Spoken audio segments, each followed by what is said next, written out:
njagala okubuuza omukazi yakubye ono yakubye ogwe babbye kakasawo yera so agamba mbono ono si mubbi ne bakikomyawo. I think mob justice has that weakness also that really our governments and our law enforcement structures have to take into play until olusi abantu when they become angry the crowd overrides emotions. No, but even if you wanted to speak sense to them at that point oba tosobola kwogera tebaganya kirawo KISITU bia waweteredde mukwano yaweteredde so lwaki njogera bwento okwensinzira akatambiko kafulumya olwaleero odese emisinde wakaita like 2 hours oli muku training mbonogenda mbosimanya akoze post simanya nga banange mbonsonyiwe biki why don't you just shut the fuck up?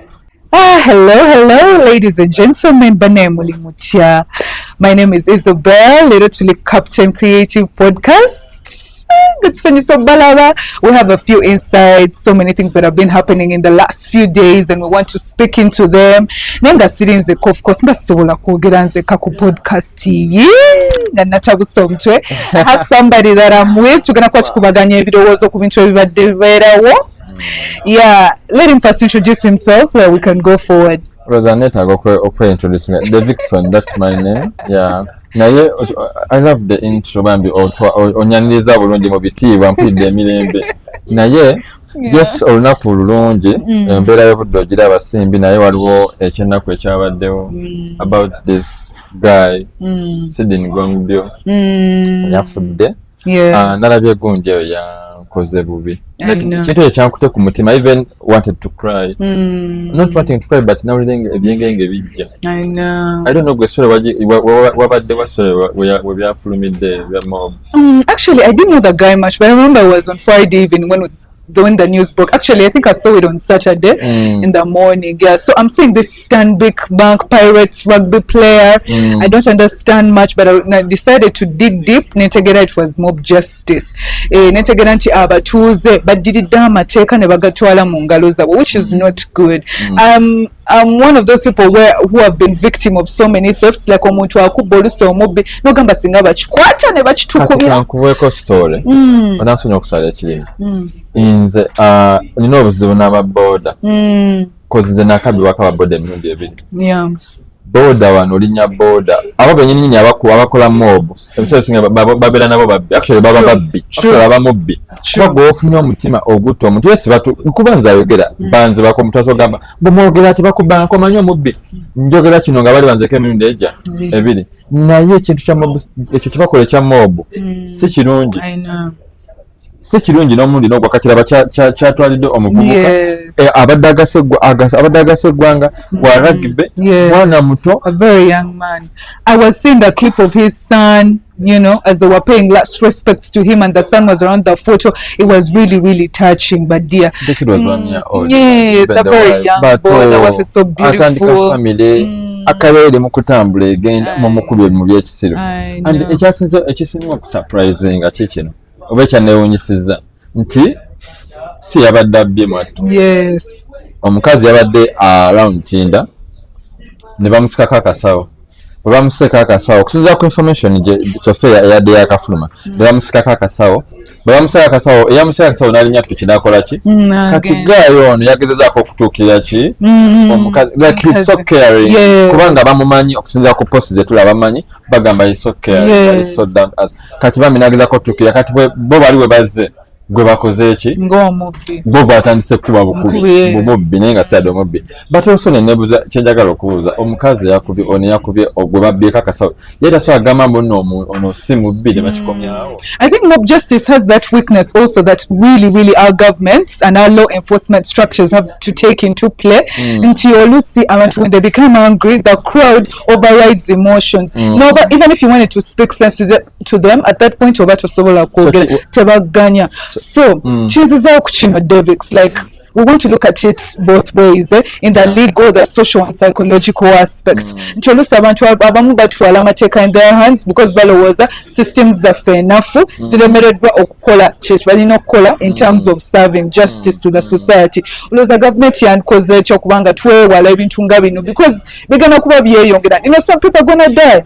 Nze mob just eno ezigize nnyo mu maboda maboda basinga okuba like omubbi bwe basinga okukyeta bamu ennyo so I feel like we balina okuteeka ekinyusa awo kuba boda abo sigamba boda ziveewo kuba balina families but omulimu gwa boda guli mu kwonooneka abubbi buli mu boda nze sayina osobola kulinnya boda erino lwakuba nti twafuna chances no fire and safe boda those guys talina budde bugenda kukubba tasobola kukubba because information yebeera kuki nti bw'aba akubbye ogenda siri mukola kalango ka fire oba safe boda but I'm just saying this nti nga victim gwe balabyeko ng'era obubbi mbuvudde mba boda so ndaba nga wenyini walina oteeka ekinyusi because olina olinya owa boda sawa 8 saa 7 tulina emirimu gye tukola tunyuka leeti olinya boda ye mean of transport eyanguya taxi ziba tezikola obwo budde oshegeera uba tolina seda uba nyingi ekiro ekyo naye nga olina kukola ki kulinnya boda so tuzeetaaga nnyo naye ate omulimu gulimu obubbi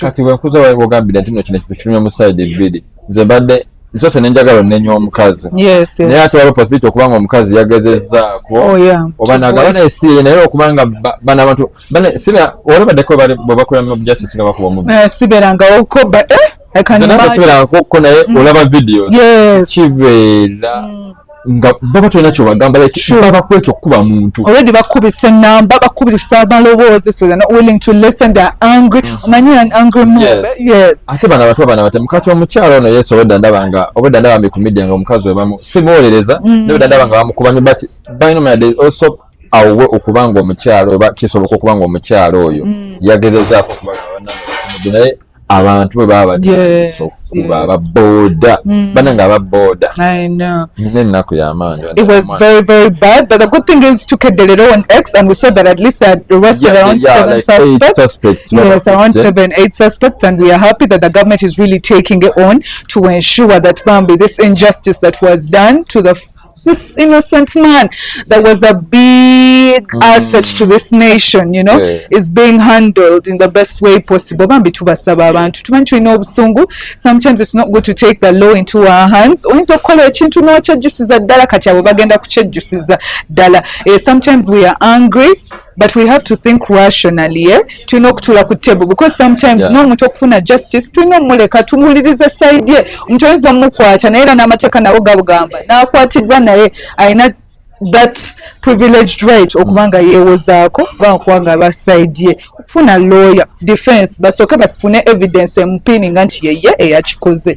Waliwo omwami yasinza okutrending omusajja adde akutto ekiti ekinene kuba omusajja wa 40 years a 40 year old man oli ku muvubuka myaka 27 agezaako father oyinza nokusanga omusajja oyo yasinza okukubagayo kamera gwe zaalaze nga absent dad nga talabira family. That's true. Omusajja talabira family naye assa omuntu abadde alabira family ye omuvubuka alina omwana wa mwaka gwe omwana agenda kula nga talabira na ku dad we. Omukyala mu bebakutta omukyala mwali omulaba omukyala mwali abasuspect bali 8 omukyala mwali naye omukyala sagamba muno tuli mu kwagala kumuwolereza mbuki batwala okubanga omukyala oyo naye nga yagezezaako okubagamba kubanga wedda abantu bamupininga nnyo bavumane bagamba banaye abakazi bazibu biki but waliwo okubanga kisoboka okubanga omukyala yagezezaako yuka naye abamushoko bali bakubyeko. So many times Devixon a victim of robbery. Victim of robbery kati eyo gundi oba tobitegeera okubanga you're panicking, you're confused. Walona kati naye ntudako nekusada ddala waliwo okubanga n'omukazi nga talina kye yakoze nga ye naye agamba oyo mubbi naye nga akasawo akasiza omwana oyinza okusanga mu kasawo komabadde mu just gloss ye calip gloss nga yekka yabaddemu I know omuntu and of course abakazi naffe twakitegeera katumanyi nti in most cases thieves batagatinga obusawo bwaffe so oyinza okufuna essimu maybe n'okiteeka in a private space n'ofuna essente n'obeerako wozisonseka nga mukasawo n'oliko mulimu shades mulimu love letter ex-boyfriend but it is very bad. Disclaimer, we are not accusing anybody because none of us was there.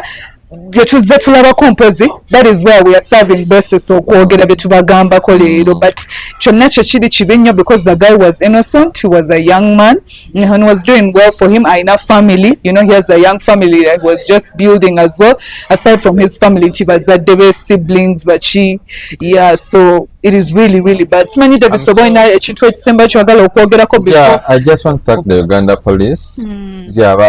omulimu abakoze omulimu gwamanyi okubanga era twagala omusango guno bakolenga bakolokero bakyogera ekyoguleeta in public twagala buli kimu tubenga nga bwekyali kwokero guno omusango gw'abantu twagala justice tugirabe nga kyensaba kyokka naye nga bambi ne batagana police. Thank you so much okubanga they're taking this matter seriously, bambi, yes. So that n'abaddako ayandirowoozezza yanfunyiza ekirowoozo to do something evil asobola kikola. And may the soul of the departed Sydney Gongojo, the weekend was actually a bad one. We lost so many people. Sydney, I saw a video Devixon that died recently today. Joshua Barker's father, yes. N'abatamanyikidwa bonna bambi nga you've lost your people, tubasabira tutuusa okusaasira kwaffe. Our heartfelt condolences. Mukama abagumye. It's never easy to lose a loved one. Obulamu buno edda omuntu aba okufa kuno tokukyaliko myaka. That's true. Abavubuka tufudde nnyo. Okyenda abavubuka kati tufudde nnyo n'okusinga kati aba. So omuntu yenna gy'aliba naye tulina okwebereramu. That's true. As we're trading with life, please take caution. Amasanyu tugaagala. Naye oliwa tosobola ate kutandika kutta nudes. Ati no omuntu atadde noodles whatever fire cheese out Devixon avuka bali mu kufa kyokka atole n'ata nudes. Yes, you know, ebisira ne batukuba baza abantu abata nudes mutukuba ebisira ne tukola abavuka tuli mu kufa kubwa kubanga era abavuka ffe tuta nudes. The genesis of nudes is still very disturbing to my mindset, and I want us to be able to dissect it today, Devix, because oluusi nange nga bwe ngambe ku kintu kya Sydney njagalira tukitunulire always, because oluusi I'm going to be in my space, nze manyi ndi mu private space n'omuntu gundi, you know. I do not expect that they are going to someday later in the future okubaka ebintu bye bankola. So that is if I'm not the person that has released the nudes. Ng'okyogerako ekiko aspect ya nudes, because some people I think have also fallen victim to, because nayagalako omwami gundi ne tutuuka maybe tetuli mu space nnungi n'akinkola, oba maybe twakoze ekintu kyaffe and it is supposed to be private, but for some reason someone takes advantage of content that they have found. Onzibye essimu ate n'okwata content ng'osanze mu kifo ky'okutunda essimu n'otunda spare parts zo n'ofunamu ssente zo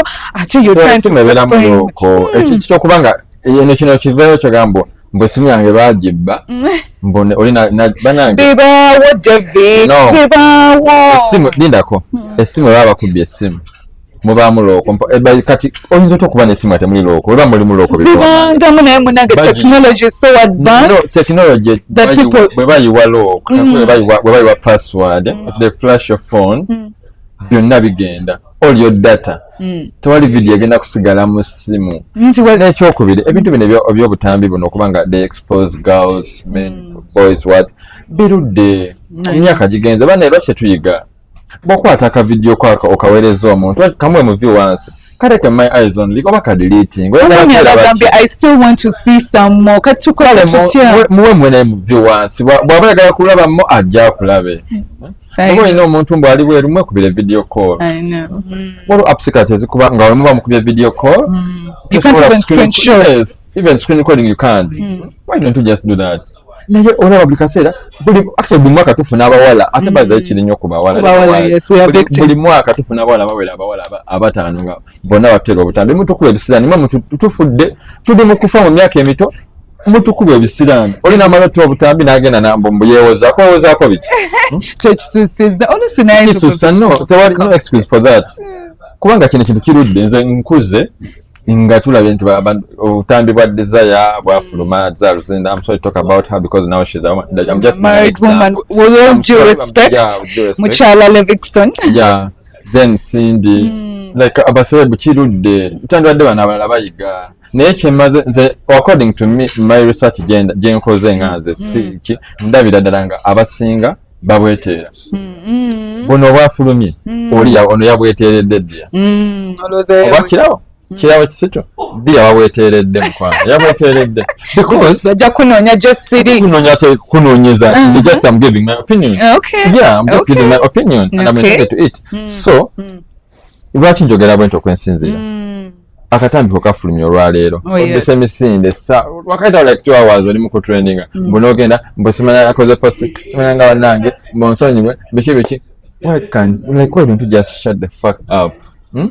Waki tosirika waki obochi ojambu wozako kitegeeza lwaki akola ekyo abringa more attention akola yo post n'ateekako n'ebifaananyi byo wali nga agenze mu kashoot aba yakoze na dashoot ye n'agamba kati lunaku ngenda kuta nudes an apology for if wesula nga si kyekyo but nze nga nze bwenkiraba because tosobola kubanga obwererewo buli ku media n'ofuna n'amaanyi agagenda ku ssimu n'olonda obufaananyi bwo obulungi n'omala obbulonda n'okola caption empanvu n'opostinga n'omala n'oyongerayo post endala njagala tubeeremu gwe so oli mwana wa buwala nudes zo nga zafulumye olina amaanyi agagenda ku social media. Ideally that trauma, because I was speaking to a friend of mine who is also in the limelight. I'm going to protect her name and privacy but na young number nudes they were releasing. Like she told me she spent I think like a fortnight ngali just indoors nga tali ku simu nga yeekose nga tagayadda omuntu wamulabe because of that trauma that has happened because at the end of the day reputation yo nefa there are people that have been looking at you in a different spec and now bali watching it happening and bulijjo koma kugenda nga weewozaako ng'oyogera people just think you're probably self-defense yet it's actually so kati gwe genesis ya nudes Devixon it takes me to this point like what do I want to be aside from that what do I want to ababizeeteredde nga w'oyogedde naye waliwo bino nti genuinely someone is a victim of circumstance because I don't want us to dictate the level of intimacy nze we mbeera ne guy oyinza buta dictating how far we are willing to go when we are in love take a case for example shoshogamete maybe we're going to share nudes to each other why not so tukoze tutya because nze oluusi mba manyi we built trust and credibility you're my man I expect you to protect what is ours or even if we are not together no more in some years to come, subsequently you're going to take advantage of the content that we shared of our privacy, you know, to frame me or to frame me in the worst way possible. Kati abantu bandikoze batya mu relationships so kwewala maybe some of those things that could arise. Waliwo incident recently about the Chanja Airbnbs. Nga bwalimu cameras and I was so-called those videos. I don't know whether they're like 70 videos. Nga bateeka mbainsoinga kamera biki kale ekyo baba tebakimanyiiko era bakola ekintu ng'ekyo kyali kibi kati nenkuzaayo obwenzi omanja businza leete nembeera kubasuubira nko omukazi mufumbo ne bbaawe nga batadde akatambi kaabwe kalinkinze byonna byataki ku bwenzi naye muderi katonda tosobola wulirayo omuntu nga mufumbo wali oddeko nti eno kapo video yaabwe yafulumye era bibeera mu byabwenzi so obadde ombuuza question gyombuuza neŋŋamba nti mbeera nga bwe nabigedde mu kusooka neŋŋamba ku mbeera yonna ezzeebaawo emyaka egyetooloola kubanga olaba leero bwe bakubba essimu eno nga bagikubbidde ku booda nga obadde ogyogera kuoyiga n'ogamba siddamu kwogera ku ki siddamu kwogera nga ndi ku booda kugyayo essimu yange kwogera ati soka amena akasimu akatono kwemasivingira oba oli wankubira sigijjaayo kati oboyo omanya n'oyiga kati sije tulimu ya buli muntu alina essimu bantu they record everything I know so tuyigire mu nsobi z'abalala oli ensobi agikoze ate nawe n'okiddamu nawe n'okola ekintu kyekimu ate n'ovaayo n'okaaba ekiba kinjogedde bwentyo nti kale waliwo abantu nga tekiri intentional okubanga nga takikoze kigendera okugamba nti obutambi obufulumye they're just a victim of circumstance era so agamba mu bakwefuna naye just kyeŋŋamba nti tuyigire kwabo ne bano abakikola okubanga baagala tunda amannya gaabwe nakutrendinga ng'eyakikoze ali mu kutrendinga ddiya tolina maanyi nkiremezako kubanga nze nkedde nendaba ebintu ebyo nempulira nga I'm so disgusted by those videos. Have you watched the videos? I did watch them on X. How are they? For reasons best known to me, I'm going to keep my opinion to myself. Yeah.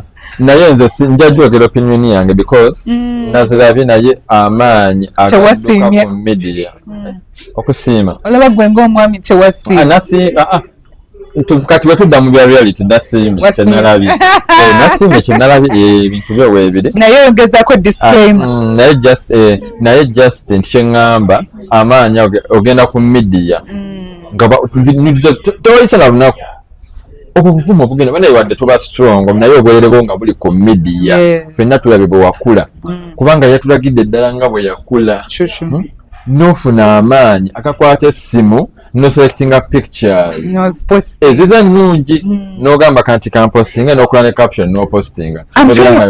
Thank you so much. I'm trying to understand, is that an apology post? Kirabo, Post donagirabako. Najirabia because I saw her post her pictures and she's in a beautiful red dress, looking very beautiful. So I'm trying to understand the genesis. Yabajagezako kwetonda okulaga abantu. Era tafolo kalimura. Ate nakyapostinga ddala video bwengera ayambadde bikini ne caption. I believe when certain situations have happened, every day bulijjo batugamba nti silence is power. Wotula lino soka n'osirikako, you reflect, you sit in the background, you listen, you watch the situation. No soka n'obeerako eyo wekka. It is good because sometimes you're going to come out in the media and the things you say are going to be used against you. Because now we don't know on what basis this post was made. Siza kwa account ye nga bwere sawa eno. Kana kwa kodo ka kwetunda. Oloza yagala looking for following. Not following. Kwetuna never clients. Oh, to get clients. So singa bolaga kamani bagamba atunda ayolesa yakoza ki. Yamazama katikati batulayo obutambi. Nze sika era tugenda labako eri abalina sente zange agenda labe ekitaba bese mumire. So nze ndaba kakodo kabasile queen kanako kulinga abo kwetu na. It has become a tactic to legalize sex work. Webale kugala ku kintu kya illegal. Mbadde nsaba government ekole ku bantu bano. Ate babeeko sente ze basasula. Okutukunamira n'otukuba ebisiraani osasule ku sente. Yes, so tulabe tunyumira naye kuba kyobakoze si kirungi. Nina belief egamba nti Katonda alinga yatunyigira Uganda tususizza bamukole only funds lumu kale kire tujja kupeyingira naye nga tolinkinga bintu kubanga babera byeteera bana abantu era batabeteera naye abasinga aberecordinga ngula bali recording beba byeteera navembe simu bajibye esimu okwata iPhone ye brand ikyasiza okuba ne security achegera nti bwe baba bajibye ng'erimu looko kizibu omuntu okugiyiwa datawo.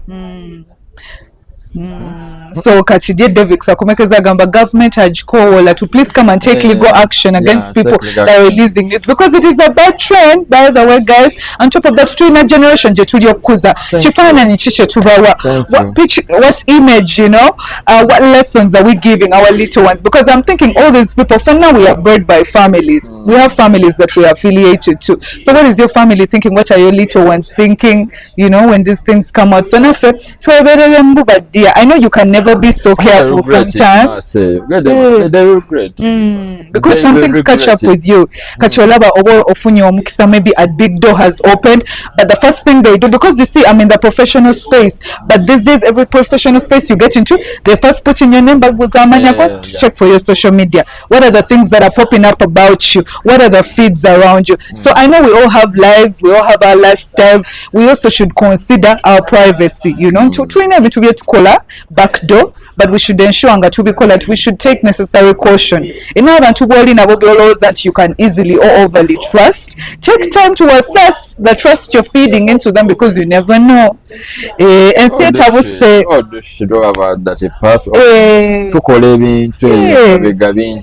yes, not to know kwegendeza. And say chose muna ero muntu ayinza okujja muntu mwiza okweyagala enkya najja n'abanga keko.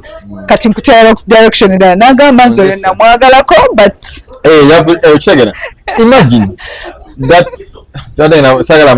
bitch waited for like 15 years, 20 years. Navayo nagamba mbunze negunifedeti. Can you imagine?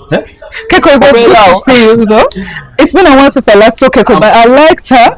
I liked her music. Like she brought a different touch to Uganda music back then when I was still a girl. She's a good rapper. She had this global aspect about her. Like I know even to be engaged with Kolam. The music yali Uganda with different touch. I don't know what happened. It was good. Yeah, it was good to see Keko. Namlabe attended when Namlabe she was coming up. I thought maybe she's back in the industry. I know back at church to take a what about them? Take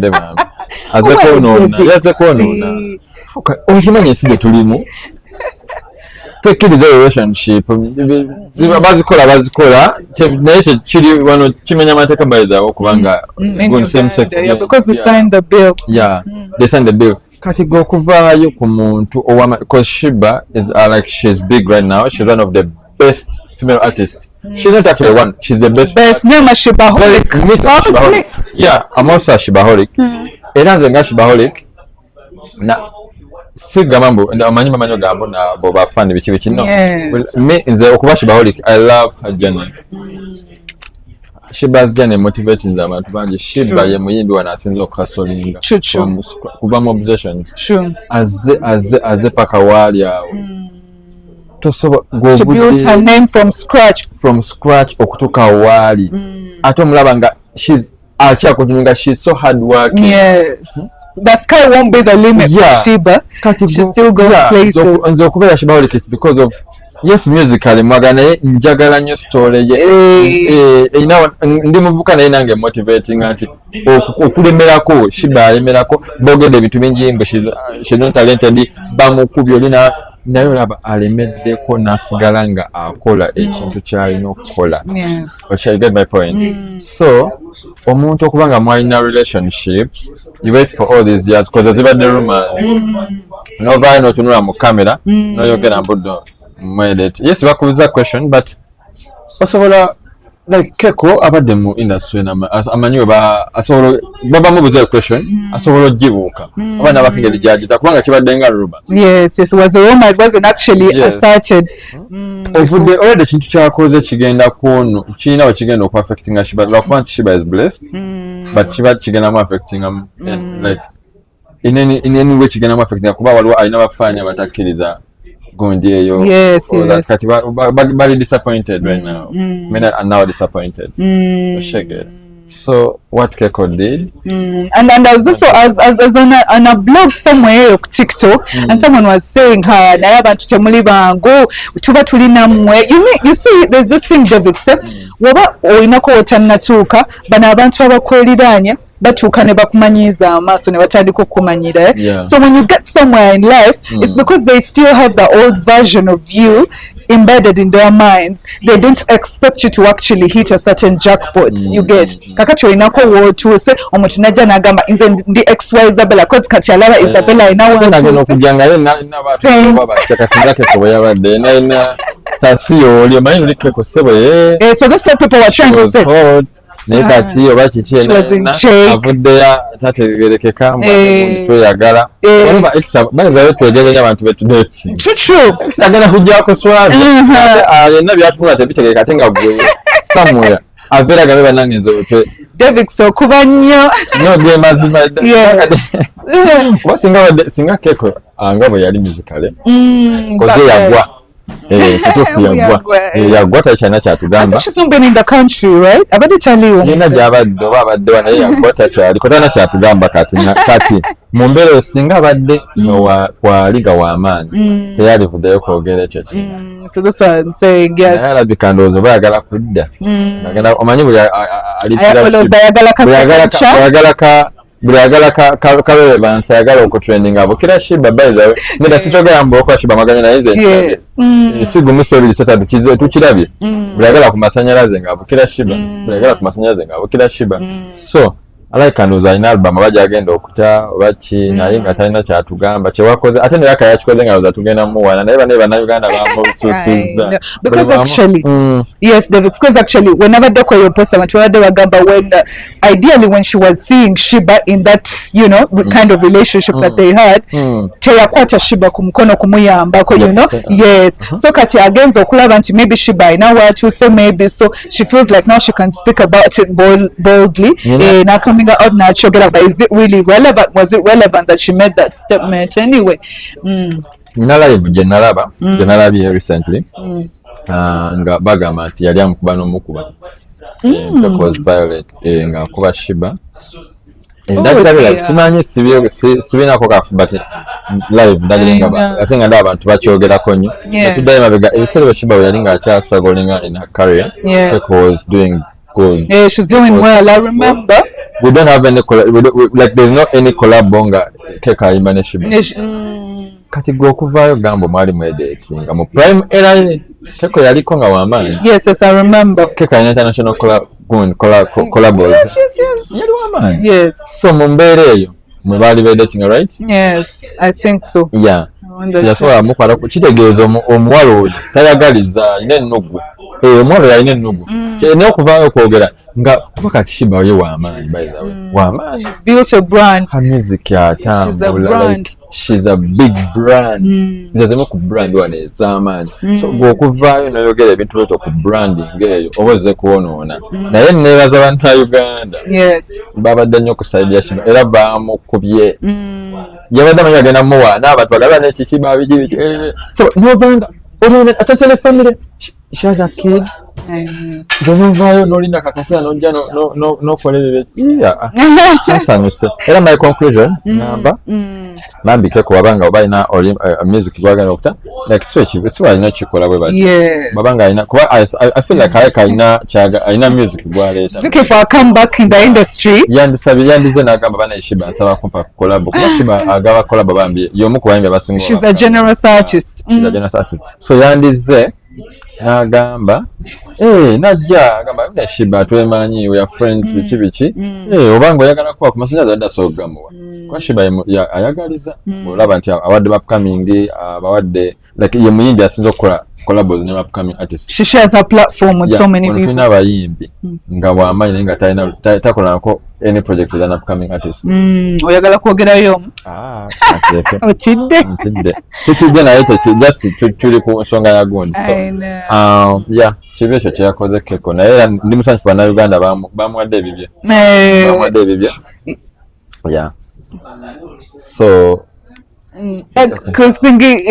oyogedde ku kintu ky'obutayagaliza, and I think we're facing it a lot in the entertainment industry. I think it is one of those grappling factors related the industry of folk stagnating. Yes, because you see, I'm a lover for the Nigerian industry, and I usually look at how they do their things. When you're from Nigeria, news of a producer, I release my movie. No, Sanga Devixon, a producer, with your much posting like 5, like over 10. Yes, content. They collaborate to do films. Yes, and they're working together. Yes, but in Uganda, culture, because I feel like we would be Uganda. We have so much talent. The talent is so diverse, you know. And I think to be better than the Nigerians because we even speak better than them, you know. Yes, and the way we do things, yes, we have an elite class of people that I feel like if we would do and invest right in our entertainment field, in our sources, would be among the best on the global continent in terms of entertainment. Naye ekintu ky'obutagaliza bahani tetwagaliza. I don't know what we are going to do about it. It's a vice. Banagana tulina ekizibu eki tetwagala tusagala kulaba nga mpitako tetwagala naye kintu kyatadde kiti omuntu wabanga let me give an example kati mulimu abantu ku mirimu egy'enjawulo nobanga wakajja oli mukozi mupya omukozi omukazi n'akuteekako embeera era bambi abakikola kibi kozi ffenna tunoonya wetuliira batunoonya wetuyitira bw'okuteekako embeera nga nawe kyali kikubape naye mubamu nebaza mubamu abantu ku mirimu egy'enjawulo nga bambi nga tebakikola era batakikola mwebale nnyo naye abakikola kibi. So ekintu ky'okutaagaliza tekiri mu entertainment industry yokka kiri ne mu fields endala. Mu fields endala ono nkola naye banange anteekako embeera ono supervisor anteekako embeera ono gundi ateekako embeera kati mulimu bano abakwana abaana babuwala n'amugana n'amuteekako embeera. So ebyo byonna kituzaayo waliwo obadde ogamba nti kikuzayo negamba tekiri mu entertainment industry mokka kirina mu fields endala oshageera. So simanyi cuts across banange Devix, it really cuts across, and I don't know what we are going to do naye mukama atuyambe because ekintu ky'omutima era ne Bible ekyogera ffe abakristo mukama akebera mitima waliwo ebintu ebimu bye batagenda kusomesa they're going to teach you soft skills, they will teach you confidence okwogera naye ekintu ekikwatagana n'empisa tewali agenda kisomesa but at the end of the day ffenna twagala kukolebwa bulungi. Devix kyagambe ffenna tunoonya wetuliira wetuyitira mbanga nzize ndi muntu atonteekako mbeera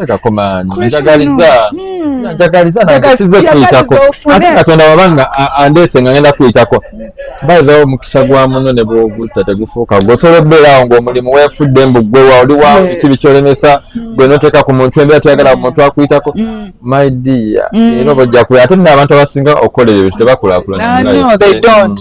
You take a look at your life. Yes, abantu abamu mugamba babaloga biki but stand first do a self check. Yes. here. First do a self check, do a self analysis, do a SWOT around you. Otegere goyinza okuba your very own problem. One omutima gw'omukyafu gwatayagaliza gwageya, you're the one who brings others down. Gwategeera buli kimu, gwalina opinion ku buli kimu. Gwayogera obubi. Okitegeera. Bamanyi buli omu.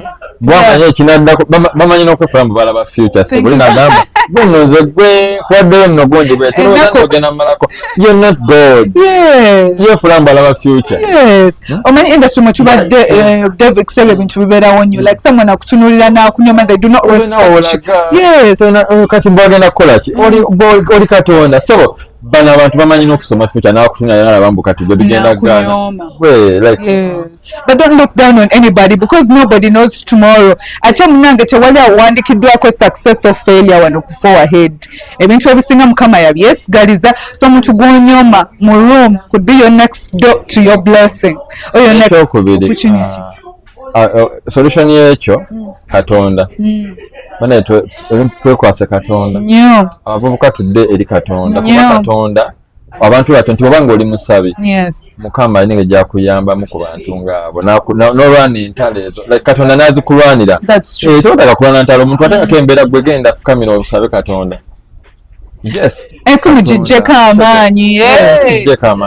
Kyekyo Devixon kyagambye obintu ebimu tetugenda bisobola naye Mukama yatugomba buka, because naturally Devixon tuyinza okuba twakula ffenna naye ndaba for you you're progressing at a fast rate. Okitegeera, so I start to feel some type of ekyo kiri nakyo tukiwulira yefukamira wa kyekyo Devixon kyagambye Katonda munnange olwange lutuuka ddi webanga you're shining sinaba n'olwange lujja Katonda naye olwange lutuuka ddi omala okkirize nti ukola ki naye tonyiga totekambe tolemesa muntu bananga obujje futwaye fitina byebisinze okutuza emabega wallahi byebisinze okutuza emabega naddala ffe abavubuka ate abavubuka tetweyagaliza banange tetweyagaliza future generation simanyi tuli mu future twakikyuseemu ba tetunnabagituukako basi babagamba we have a future generation naye alaba ng'olina koogize yes they want to bring you down. Okitegeera ate nga future tugenda gituukamu tutya nga tuli bumu, because you know this thing is a ripple effect. It's like a chain. Okwata ku Devixon n'akwata ku mulala like that, then we are able to make things happen. Obulamu ne butambula. Yes, naye nga buli woogezako okusika ekintu wekka gwe teebereza oba kuwa ejjinja lya kilo 5 olisike wekka. How are you going to get to maybe ogenda kufuna abantu bakuyambeko, so you need people, you need channels to connect to be able to get ahead.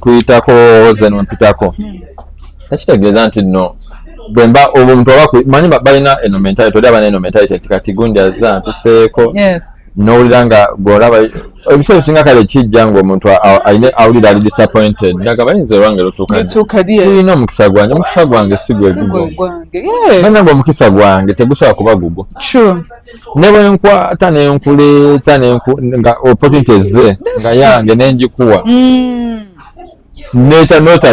oba opponent nejjange badde yange nenjikugabira osobola obutayitawo. True, and most cases that is it. Ate abantu omuntu ayagala muntu like olaba kino ekintu kati let me give an example. Omuyimbi akoze oluyimba balo upcoming oli najja upcoming nayitawo mukayimba aka naye mala najja nakola hits obanga okay nakola ennyimba nga 10 ninga akyali upcoming nzikitatambula nawe linajja nakola just one song like this oli natakola naluyimba ne kaba katino ne ka going viral nafuka star. So kisinzira time eba tenatuuka, like God's timing is always the best. Banange gumiikiriza gwe saba Katonda togenda kuloga ate avuka banaye tofesiza omanyi kati obulogo buli mu mavuka emyaka gyaffe bajenzi banaye tuli balogo. Really? But I think this generation of Gen Zs, they're exposed. They will not be affiliating themselves with witchcraft and all those fetish things. Balogo. Yeah. The generation yaffe tuli balogo. Enze waliwo gondi gye n'abakiipunga yali abasa Abaganda ng'agamba nti abasinga okujja baana mbu yeewuunya era mbu yeebuuza agamba abakadde tebakyajja mu masabo biki kati baana bato bwe bajja okuloopa ensonga zaabwe mu bajjajja n'okuloga bannaabwe. Mpadde amawulire. Kyo genda mu makya naye though n'abagenda mu church ezibagenda. Yes. Naye naakugende eri bambi si kirungi. Abalogo tetwagala bajjako business. Logo takulaakulana tugibajjeko lwaki efe abakkiriza tukkiriza nti Mukama yatulekyusiza wanogo bw'obanga Isabella ogenze mu ssabo ng'ogenze maybe kufuna mukisa kunaaba ku ddagala, that's very okay. Era ekyakikola it is very very okay okunaaba ku ddagala no kyeŋŋamba tekirina obuzibu gwe nga gwe omuntu g'ogenze kweroga nga gwe kweroga bakwagale kweroga obeere ku mulimu gwe naye obuzibu kugenda neŋŋenda n'endoga gwe kutuusa ku balala bulabe njagale neŋŋenda nkuloga osiraane neŋŋenda nkuloga ofe neŋŋenda nkuloga olwale like ekyo kibi era abakikola bajja kyesasulira kubanga what goes around comes around kikola bweti nemanyi kikuddira so we have to be very careful Devixon. On top of that tulina ebintu ebingi ebitrending naye mbadde njagala twogereko ne kusindira ne Omega. Can I see you tonight? But the song was a big hit last year. Yes, naye gye bugweredde ate mpulira abayimbi tebakwatagana twali tulowooza bagenda tuwayo hit endala naye ate gye mpulidde ate oluyimba lwa gundi I've been trying to follow a few, not that I've been consistent as such, but I still really don't understand the gist of the story. Nze najik following nze koko nga oluyimbo nze okusinzaako nze we nabigasegase nze nga nze kuba zonna nabiwulira nga Devixon nga nze nga mukwata bubi oluyimba Cindy lwali Cindy balwandikira Cindy but it was Luganda maybe and a bit of English. Yes. So na ita Omega na lumo playing ram Omega ne bakwata oluyimba ne balukyusa and her management. Yes, actually her management ne bakyusa bwe baamala naye nga byonna byabwe oli oluyimba lwava eri kati ne baluleeta ne balukyala ne batekamu western part biki. Yes, kati naye nga investing Omega's management nga investing promotion bakoze ne bashootinga video. It was Omega's management that paid the marketing everything buli kimu ekiri ku luyimba olwo.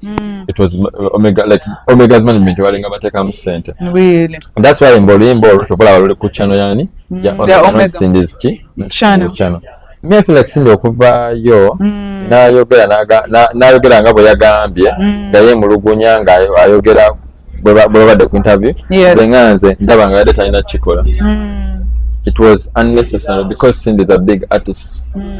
Cindy alina hits nyingi okuvaayo n'akabira ka hit. Kiki kyabadde kiruma Cindy exactly?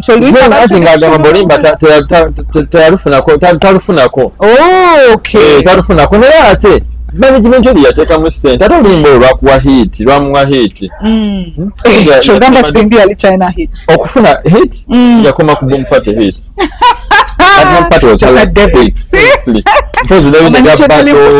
Nali sinnazaalibwa nga bompati bagizanyi kakati ye ogagamba tuseeyo tonight oyagala tuseeyo tonight oyagamba tuseeyo tonight yakozesaawo Cindy tekeninga with a hit and a song oba olutrendism hit kyebayita hit.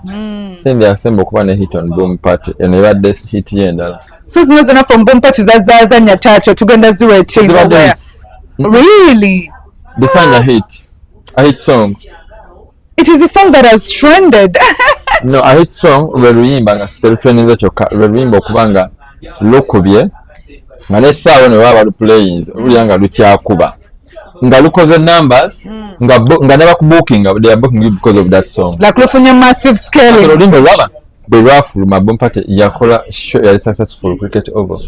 Imagine emisala ya COVID oba ojjukira ba COVID yali yakagwa COVID nakola show yali very successful. Oshegera hit ezeeko ibadde eno see you tonight ezenyiwe zibadde nnungi era nga zitambula. Twawulira nti omukyala bambi yali asazeewo ko concentrating on family. I think azaalire omwami abananga bw'obimanyi ekyamukomyawo it's the battle gundi the battle with Shiva.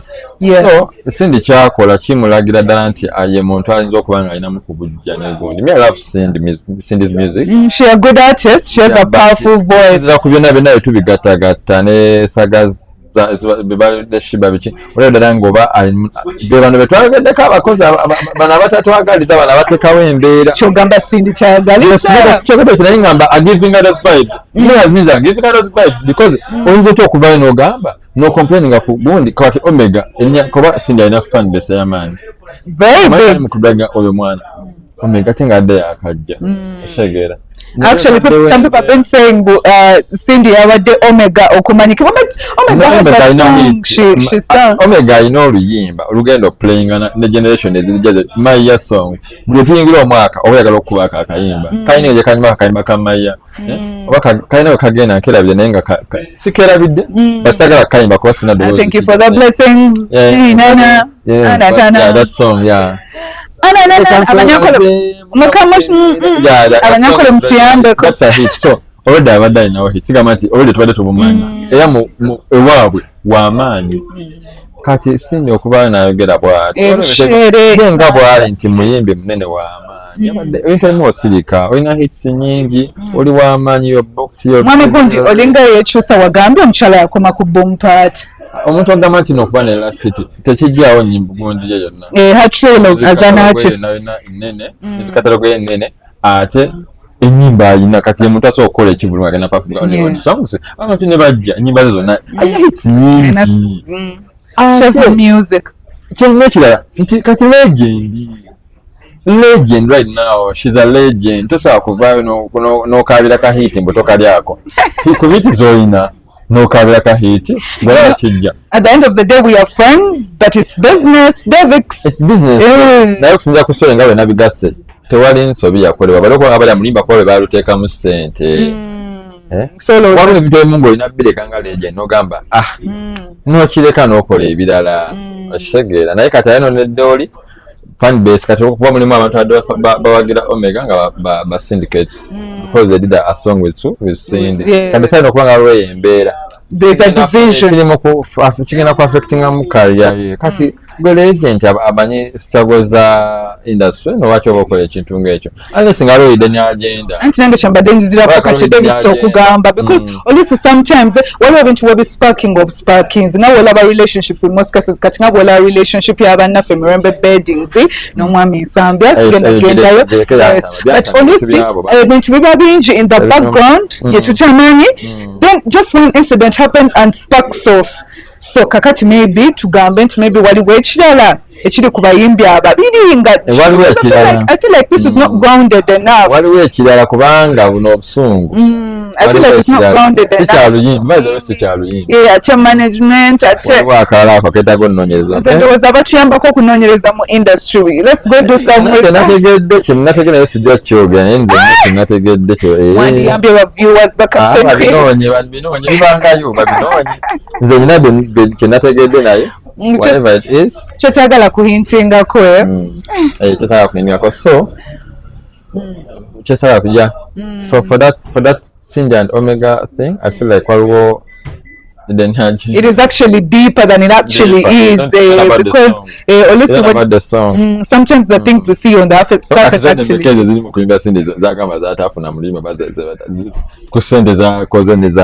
yes business naye waliwo obusungu bwe buva obusungu bwe buva otajja kyetamanyi naye nga bakimanyi waliwo obusungu bwe remember the industry is a game of numbers so the more you accumulate the better. Devixon kakati osembayo ekiba naye twogedde ku bintu bingi naye nga ku bintu ebibaddewo bambi sembaye nga bambi nsaba ku kintu kya mob cause ensonga enkyanze sorry leero oli enkyalulwo leero lwange enkyalulwo nti ogenda kuba naawe otambula bibyo baba omukazi akwekaliza oba omubbi akufaanane ndi muwanvu abye nga muwanvu bansange nga ndi muwanvu bagambe nze yakoze eki omubbi akufaanane omubbi asobola okufaanana asobola kwambala esaati gye wayambadde omanye ebintu bizibu kaakati leero lwange enkyalulwo so ekintu kya mob kyo simanyi bwe bagenda kikola tulina like security bakifocusingako kubanga kati bufuuse buzibu kati tunasobola oluzinga abantu abamakulu mu ggwanga because of such an issue gye basobola okugonjoola shegera so for that case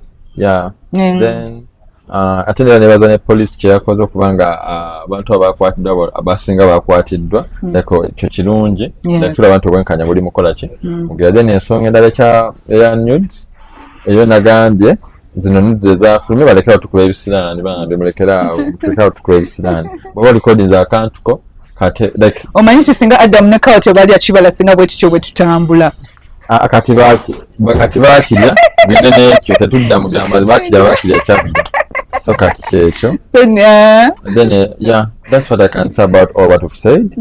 Otherwise.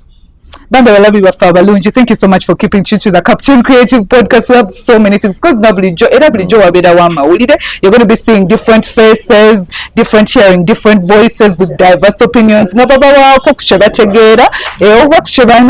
what is happening or what is trending in the country. The government are building a system, a well structured systems that people can trust in terms of judiciary and legislative. Even no crime, like petty crimes, just imagine broad daylight never turn one. That's very bad. Yes, so government, please build sensitive systems. I think the police said because it was in Tinder in town. Deep. Bahani to be very mindful of our behavior. Because sometimes you never know what's behind closed doors.